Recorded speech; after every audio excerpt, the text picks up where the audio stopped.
A ver, imaginemos por un momento que mañana, al despertar, encendemos las noticias y vemos algo totalmente irreal. Resulta que todos los ejércitos del mundo, por voluntad propia, han decidido desmantelar sus tanques. Madre mía, eso sí que es empezar fuerte. Ya, pero fíjate en la imagen. Cogen sus rifles de asalto, los funden y utilizan todo ese metal para fabricar, pues no sé, tractores, sistemas de riego, herramientas agrícolas. O sea, algo impensable hoy en día. Suena a ciencia ficción pura y dura. Totalmente. O al guión de la típica película utópica. Pues resulta que esa es, al pie de la letra, la radical visión política y cósmica que plantea un texto escrito hace miles de años.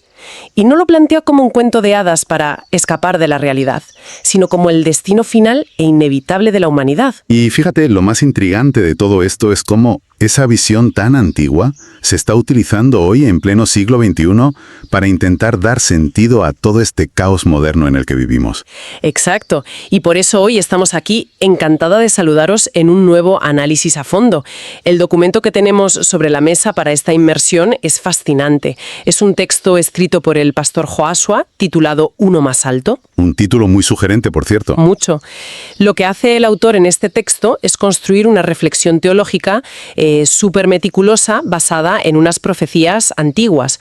Concretamente se basa en el libro bíblico de Miqueas, en los primeros versículos del capítulo 4, para ser exactos. Así es. Y utiliza esa profecía sobre la instauración del reino de Dios y la soberanía de Jesucristo para explicar cómo podemos sobrevivir a esta ansiedad constante que tenemos hoy en día. Pero a ver, antes de meternos de lleno a desempacar toda esta teología, creo que, como siempre, es vital establecer las reglas del juego, de nuestro análisis. Claro, fundamental para quienes nos escuchan por primera vez. Eso es. Nuestra misión aquí es diseccionar la anatomía de este texto. Vamos a explorar las interpretaciones y creencias tal y como las estructura el autor en su documento original. O sea que vamos a actuar como observadores analíticos. Exactamente. Queremos entender cómo el autor articula ese mensaje de esperanza y de paz universal. Y ojo, es importante recalcar que hacemos esto sin adoptar posturas. Sí, esto hay que dejarlo clarísimo. Nuestro objetivo no es militar en estas ideas, ni respaldar o rechazar los puntos de vista religiosos o políticos expuestos en las fuentes. Nosotros solo queremos desgranar cómo esta visión proporciona un marco de estabilidad para quien la abraza. Somos guías a través de la perspectiva del documento. Pues con eso aclarado, vamos al lío. Porque el texto arranca con una imagen visual que tela. Joshua cita esta profecía que dice que en los postreros tiempos el monte de la casa de Jehová será establecido como el más alto que los collados. El concepto de la montaña es crucial. Claro. Y, a ver, para entender el peso real de esto, hay que meterse en cómo funcionaba la mente en la antigüedad. La montaña siempre ha sido el símbolo universal de la autoridad inamovible, ¿verdad? Totalmente. Era el lugar donde la humanidad sentía que se encontraba con lo divino. Era lo intocable. Pues al decir que este monte será el más alto, el texto básicamente está declarando el colapso absoluto de cualquier otra jerarquía. Representa una autoridad suprema, en este caso Jesucristo, que supera y somete a cualquier gobierno, corporación o institución humana que exista. Y el detalle que rompe todos los esquemas históricos, o sea, lo que realmente descoloca, es la reacción de la gente ante esa montaña. Sí, lo de que las naciones corren hacia ella. Exacto. El texto de Miqueas dice que las naciones correrán a él y se dirán unos a otros, venid y subamos. Fíjate que la historia de la humanidad es, en esencia, la historia de imperios que se expanden a base de sangre, vasallaje o pura coerción militar. A la fuerza, vaya. Nadie se somete a un imperio porque le apetezca un martes por la tarde. Claro, pero aquí Joshua subraya algo fascinante. Esta peregrinación masiva hacia la autoridad divina no es impuesta por un ejército. Nace de una motivación diametralmente opuesta.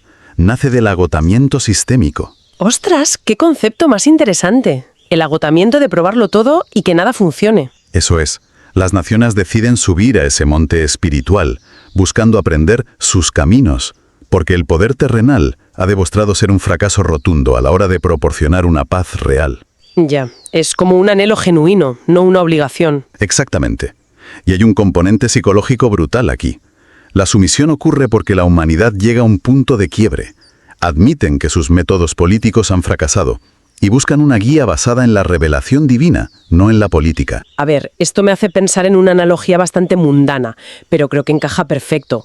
Imaginemos que estamos completamente perdidos en el laberinto de callejuelas de una ciudad antiquísima. La típica ciudad medieval donde todas las calles son iguales. Esa misma, calles idénticas, muros altos, ninguna señalización en ninguna parte.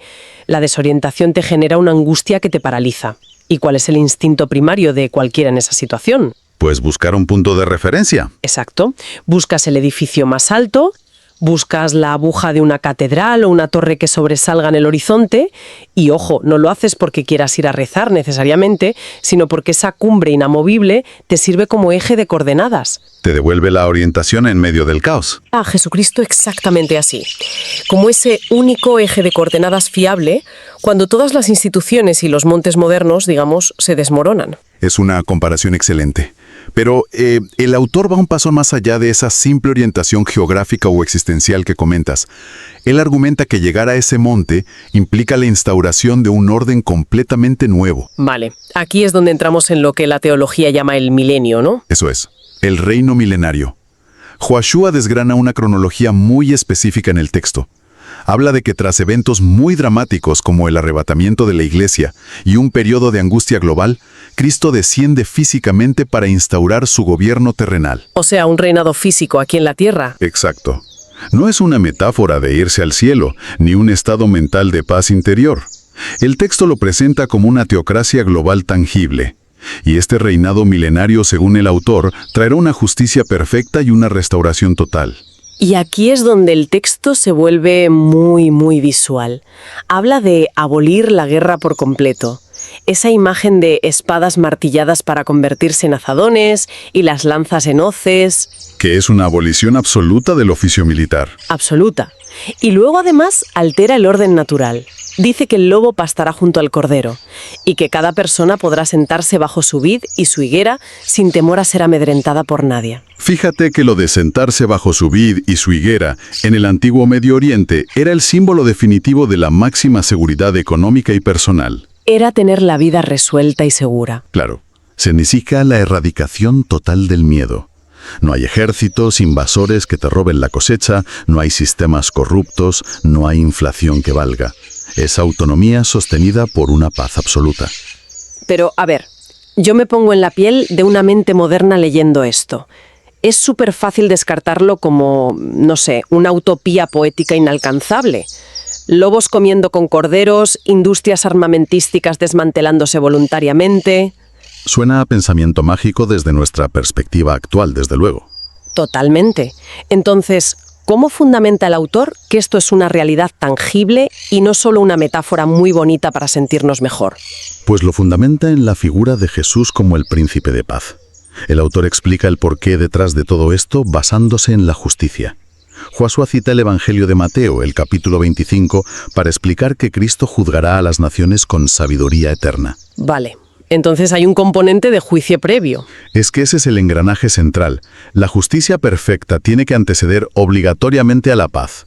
Primero se juzga, se separa con justicia absoluta y luego se instaura la paz, no al revés. O sea que la paz es más bien una consecuencia. Efectivamente. La paz brota de forma natural cuando se impone un sistema de justicia divina que extirpa la raíz del mal. Y como el que interviene es el Creador, tiene la autoridad y el poder para sanar incluso el orden natural de la creación. De ahí lo del lobo y el cordero. Claro. La teología de Joshua argumenta que el mal fracturó también la naturaleza, introduciendo la depredación. Por tanto, la redención divina debe restaurar la creación al completo. Entiendo. Esto explica por qué todos los tratados de paz humanos terminan fallando. Intentamos construir paz sobre sistemas que siguen siendo injustos. Pero claro, todo esto del reino milenario y la redención cósmica es un evento futuro. Sí, algo que, según el texto, está por venir. Entonces, la pregunta clave es, ¿cómo conecta Joshua este futuro teocrático perfecto con nuestro presente que es, bueno, un caos absoluto? Porque asumo que el autor no deja al lector simplemente mirando al cielo a ver cuándo baja el monte. Para nada. De hecho, da un giro muy práctico. Josué establece que ese futuro milenario no es una espera pasiva, tiene que ser un reflejo de lo que Cristo ya está obrando mediante su iglesia hoy en día. Vale, entonces aterriza la profecía en el comportamiento diario. Exacto. El llamado actual para la comunidad de fe es ser un faro en la oscuridad, frente a un mundo que, según sus palabras, corre tras dioses efímeros. Y para ilustrar esto de forma práctica, el texto incluye una historia súper interesante llamada El faro en la tormenta. Una anécdota preciosa, la verdad. Sí, a mí me llamó mucho la atención. Describe una ciudad moderna que está completamente dividida. Hay incertidumbre económica, la gente está polarizada y hay un ruido ensordecedor provocado por las redes sociales. Un escenario muy familiar, vamos. Tristemente familiar, sí. Pues en medio de ese escenario, una pequeña congregación decide hacer algo insólito. En lugar de organizar grandes eventos, lanzar campañas de marketing o intentar hacer más ruido que los demás, deciden encender una simple vela en su ventana cada noche. Sin discursos, sin panfletos. Nada, solo una presencia constante. Una luz que simboliza, según el texto, que Jesús es el más alto y en él hay paz. Y lo más impactante de la historia es el efecto que tiene ese silencio. El autor cuenta que un joven que pasaba por allí, que estaba totalmente falto de esperanza, confesó algo brutal al ver esa luz. Sí, dijo algo así como: no buscaba religión, pero vi esa luz constante y sentí que alguien me esperaba. Eso es. Fíjate cómo esa confesión resume el impacto de la constancia frente al caos. Es que es una idea muy potente. Yo le daba vueltas y pensaba en una analogía. Nuestra sociedad actual es como una habitación inmensa llena de gente, y todos tienen un megáfono en la mano. Una imagen que da dolor de cabeza solo de imaginarla. Ya te digo, todos gritando sus soluciones mundanas e inmediatas a todo volumen. Y en ese contexto tan histérico, la vela en la ventana no compite comprando un megáfono más grande, no alza la voz en absoluto. Simplemente brilla y atrae por su silencio luminoso y por su constancia. O sea que el silencio es precisamente lo que rompe el ruido. Exacto. Es como un diapasón. Si tú tocas un diapasón en una habitación ruidosa, no suena más fuerte que el resto, pero emite una frecuencia tan pura y constante que, por simpatía, termina haciendo resonar a quien está afinado en esa frecuencia. Me parece brillante. Y de hecho esto conecta directamente con el versículo 5 de Miqueas que menciona Josué.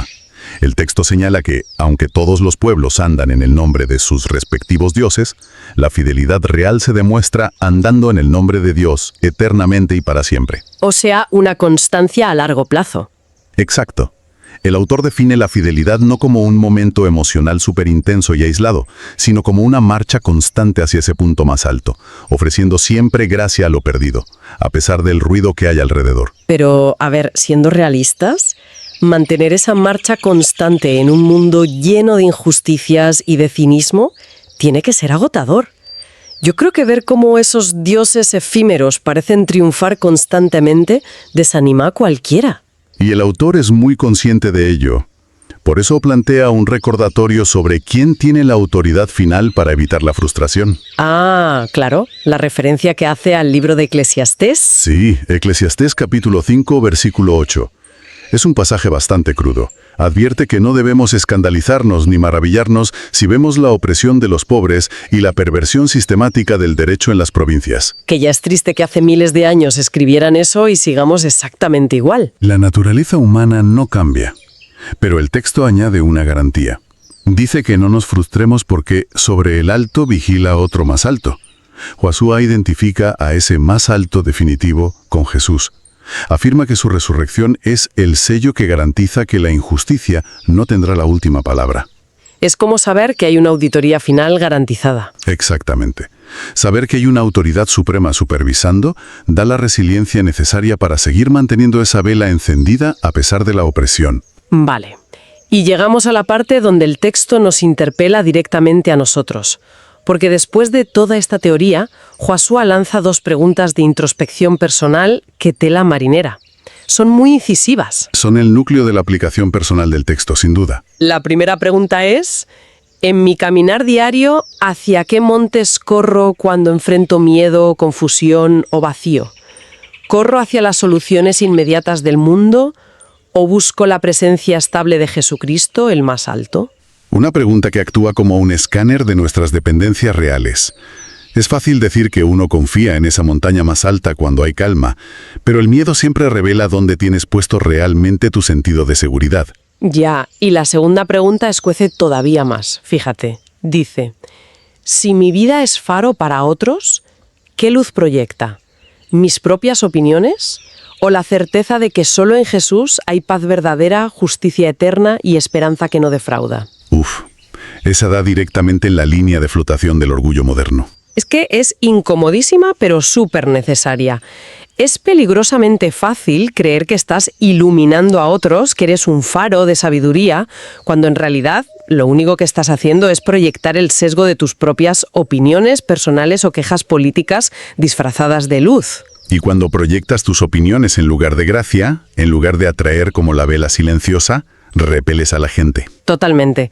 Creo que es una advertencia brillante para no caer en la arrogancia. Y precisamente por la dureza y profundidad de estas preguntas, el autor decide no cerrar el documento con una conclusión académica normal. Lo cierra con lo que él llama una oración pastoral. Sí, que es una forma de convertir la reflexión en algo práctico al instante. Eso es. Y yo al analizar esa oración veo que resume toda la teología que hemos estado hablando hoy. Empieza dirigiéndose a Jesucristo como el monte elevado sobre todo nombre, reafirmando que ahí está la cumbre de toda promesa. Y hace una petición muy concreta sobre cómo vivir hoy, ¿no? Sí. Pide a Dios que afiance en nosotros la convicción de que Él es el Dios eterno que vino en persona a buscar, sanar y reinar. Pero lo que más destaco es la petición de, cito textualmente, no contentarnos con ecos del pasado. O sea, no vivir de la nostalgia de tiempos que supuestamente fueron mejores. Exacto. Pide vivir anclados en su presencia actual y purificar el andar. Pide que nos convirtamos en instrumentos de reconciliación, ofreciendo esa paz que sobrepasa el entendimiento mientras aguardamos que el reino se despliegue en plenitud. O sea, actuar pacíficamente hoy mientras esperamos esa redención total. Bueno, pues qué inversión más profunda la de hoy. Si hacemos una recapitulación ágil para nuestra audiencia, hemos navegado desde esa antigua profecía de Miqueas sobre un monte supremo y la promesa de una paz mundial donde las armas se funden para dar vida. Pasando por el reino milenario y su justicia perfecta. Eso es. Y luego hemos aterrizado en el papel silencioso pero poderosísimo de una simple vela en una ventana contemporánea y esas duras preguntas de autoevaluación del pastor Yoshua. Y creo que este análisis nos recuerda el valor enorme de acercarnos a estos textos teológicos, seamos creyentes o no. Nos ayuda a comprender cómo visiones milenarias siguen ofreciendo hoy en día un marco de estabilidad, de esperanza y sobre todo un llamado a la acción pacífica en medio del ruido asfixiante que nos rodea. Pues sí. Y para despedirnos hoy queremos dejar a quienes nos escuchan con una última reflexión. Una idea derivada de todo esto, pero llevada un paso más allá, para darle una vuelta en casa. Hemos hablado de esa imagen preciosa de martillares palas, herramientas de muerte, para convertirlas en azadones, herramientas para cultivar la tierra. Una imagen poderosa. Mucho. Si aplicamos eso a nuestra vida diaria, a nuestro metro cuadrado, pensemos, ¿cuáles son esas espadas o conflictos personales a los que nos aferramos hoy? Tal vez rencores, orgullo, la necesidad de tener siempre la razón. Y la verdadera pregunta es, ¿qué haría falta para que tengamos el valor de llevar esas espadas al fuego, fundirlas y transformarlas en herramientas que nutran y den vida a las personas que nos rodean? Un desafío tremendo para empezar a construir hoy esa paz. Ahí lo dejamos. Muchísimas gracias por acompañarnos y nos escuchamos en la próxima inmersión.